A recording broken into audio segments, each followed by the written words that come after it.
guys to another video. I'm Eric Chase and this is GiveBreakerNation.com, where we give our excellent assessment and review. In this video I'm going to be reviewing Deep in the Dark. Now, Deep in the Darkness is the 2014 horror thriller directed by Colin Theys. The movie stars Sean Patrick Thompson, Kristen Bush, Dean Stockwell, and Blanche Baker. And the film follows this doctor and his family who relocate to this small town and end up finding out that this town has been run by these creatures called the Isolate. I wanted to go ahead and give it a chance. I was thoroughly entertained by it. The casting was done really well. Sean Patrick does a really good job. He's one of those actors I hardly see. I see a movie by him for like every 5 years. I'm not saying that he hasn't played in other movies. I enjoyed watching his character try to unfold the mystery going around in this movie. I thought it was done pretty well. I like the other characters and the mysterious aspect of it and how the other characters felt like, felt like he was a threat to their society. And plus, when you see it, you can kind of see that there's little racial biases behind it too, which I thought added a little depth to the story. For the emotional aspect that was driving the character, I didn't really feel that it was there. When things happen and you think this guy would scream or cry or shout or just lose his mind, he really does. He's just so stoic about it. And there was one part that I'm not going to really spoil it for you, but there's one part where you feel like he should be crying, that he should be yelling, that he should be just breaking stuff, but he really doesn't. And I thought that took away from the depth of his character a lot. Not that he did a bad performance, but maybe it had something to do with the directing. And the other characters and casting was pretty good, done pretty well. Bush was pretty good. I really didn't get the sense that him and his wife in the film actually had a relationship. You really don't get that sense at all. There's no really romance between them. There's no chemistry there for the most part. They just seem like they just there. Baker was pretty good. Stockwell was really good. I really enjoyed his character. In terms of the story, it was done really well. I like the thriller horror aspects of it, and as the story unfolds, more of a mysterious element comes into it, transition over to horror, and I thought it done really well. The pacing was done really well. And I thought it did keep a very creepy vibe to it, as well as a very intense one at moments.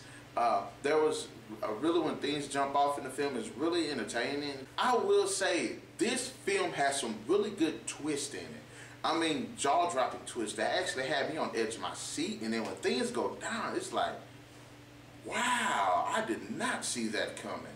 It had a lot of twists in it, and some of the jump scares were done really well. They were really creepy, they were really effective, and they managed to use the darkness really well in this film. In terms of the Isolate were pretty badass in this film. I kind of like the fact that they were kind of creepy, but they also were like social creatures.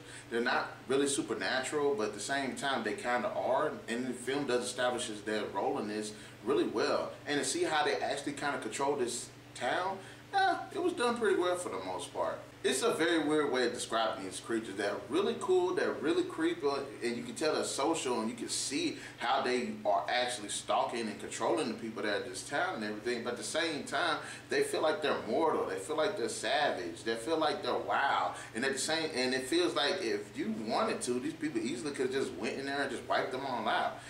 Which, you know what I'm saying, which does take away from that aspect of them. There are certain parts where they feel like they're supernatural, but at the same time they aren't. So it's like, why don't you just sit there and just get a mob and just go wipe them out? You know where they stay at. You know, you can kill them. And it was just this whole storyline about how he has to help them, and then it gets really weird, and it gets kind of repetitive, and it just takes away from the overall experience of the film.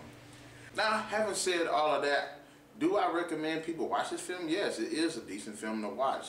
I wish that there were more supernatural elements to the Isolate to make them more threatening, to make them more of a challenge for the characters to get over. Also, I wish there was more chemistry between the main protagonist and his wife, which I felt was not there at all. And I wish during some of the scenes that you think that are emotional, that the main protagonist actually acts with some emotion. Now, having said that, Deep in the Darkness gets a 3 out of 5. I definitely recommend this film as a definite watch. I would watch it again personally because I did like the creepy aspect of it. I like the mystery.